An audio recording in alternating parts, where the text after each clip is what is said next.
Dear exec, you know what? No. Dear everyone, do you know the difference between trying not to lose and trying to win? On the surface, those two things sound like they mean the same thing, right? If you're not losing, doesn't that mean you're winning? But in fact, that's not the case. So let's dig in and talk about this. Often, there are more than two states. It sounds like it's binary. You're either winning or you're losing. But in almost all cases, this isn't the fact of what's going on. There are actually more states in the middle. Even in the incredibly inaccurate but often used sports analogy, you usually aren't in a binary situation. There is a state between win and loss. There's a tie state. Given that it's not actually a binary state, what do these two different things mean? Trying not to lose means trying to stay out of that loss state, out of the places where something is actually lost. On the other hand,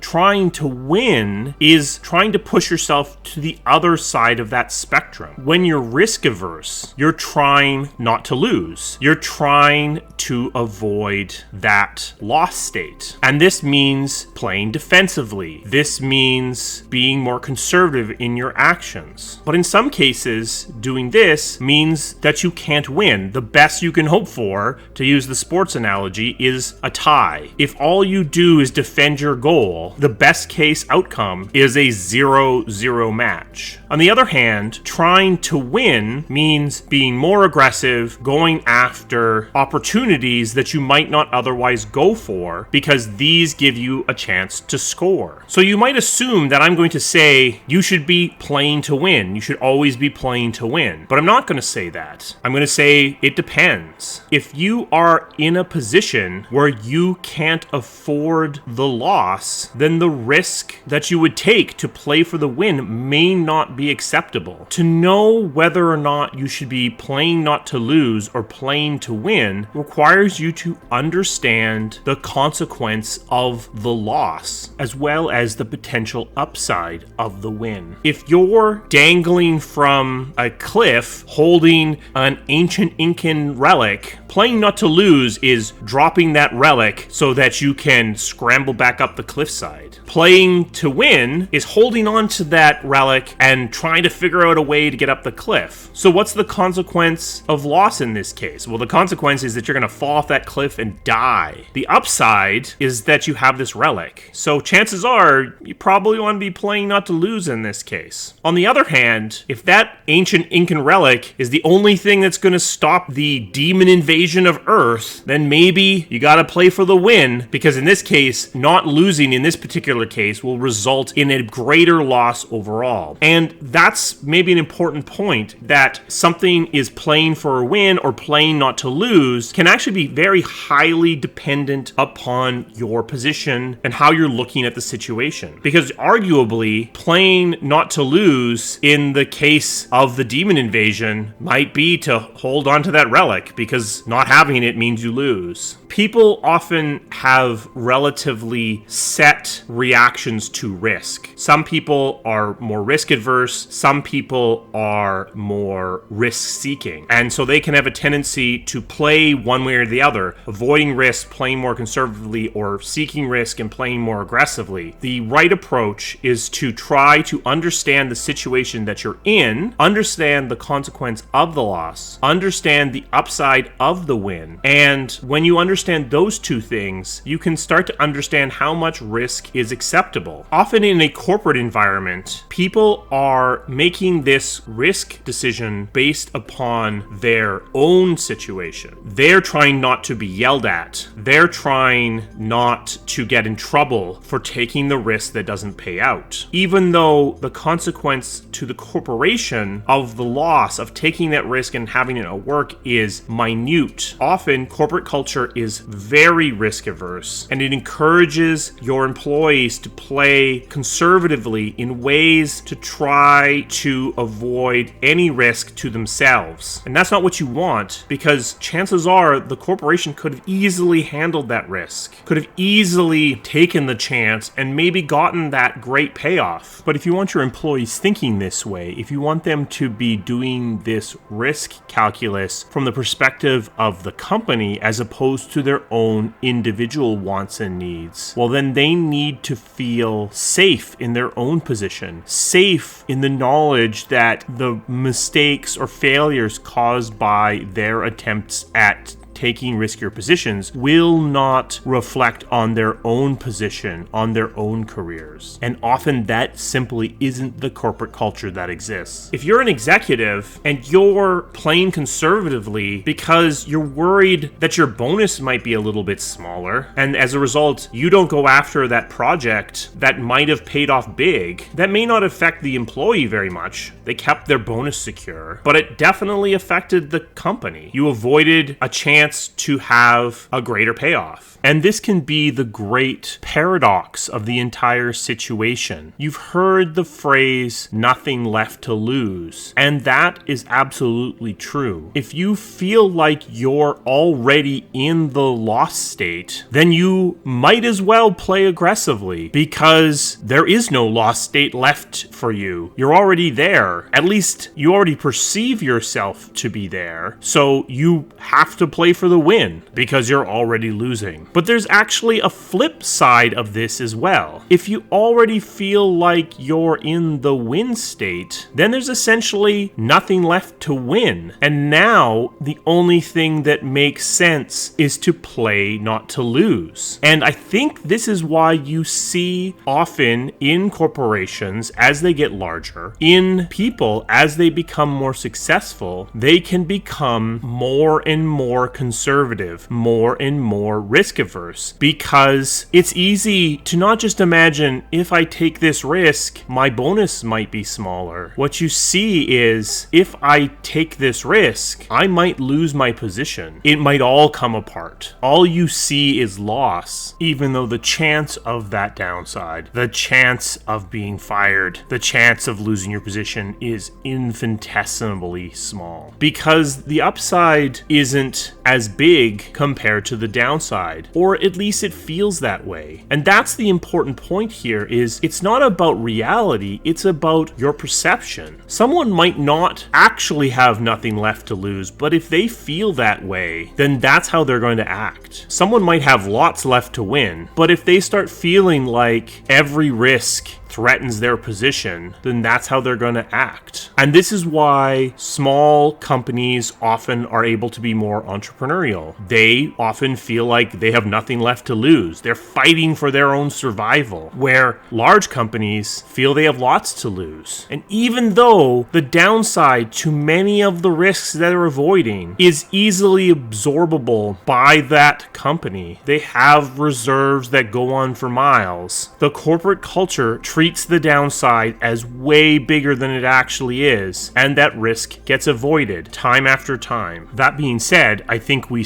all saw in 2008 what happens if a very large corporation or even very large industry convinces itself correctly, as it turns out, that it has no downside risk, that it can take whatever risk it wants in the pursuit of the smallest upside, because some other external entity will back it up, will cover that risk, will prevent that downside. Ultimately, this is what caused the housing crisis in 2008, is the banking sector deciding that it was risk-seeking, deciding that the downside wasn't there, or that it had no risk because the government ultimately would come in and back them up. They were too big to fail, and that's what happened. So you don't want corporations behaving as if there is no downside, no risk, because that leads to irresponsible, dangerous behavior as well. I don't have a cut and dry rule for,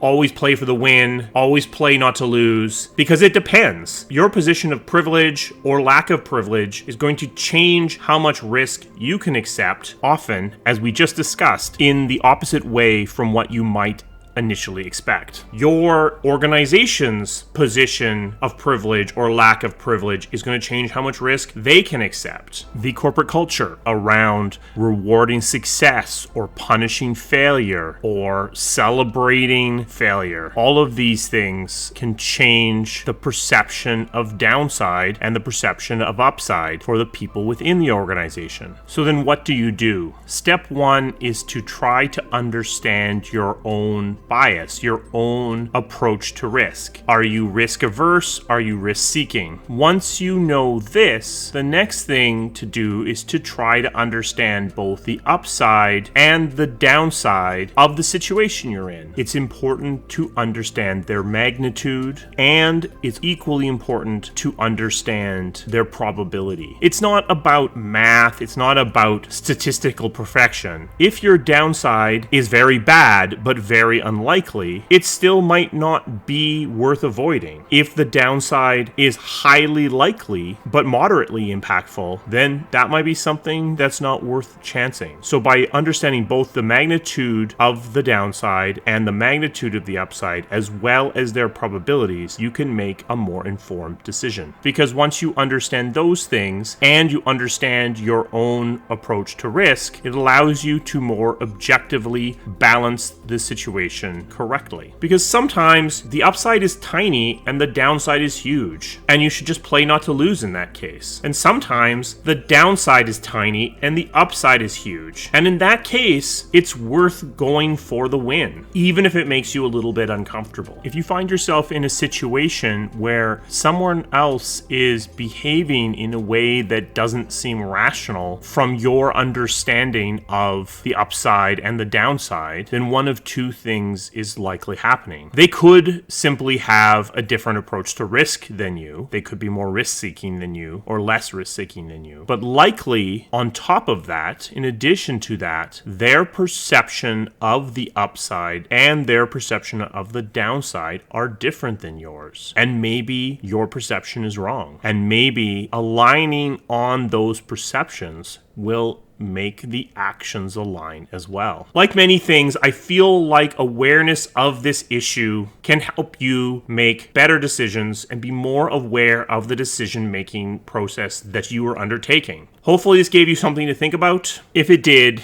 it's very helpful to me if you give this video a like and share it with someone else. I'll see you again soon. Thank you.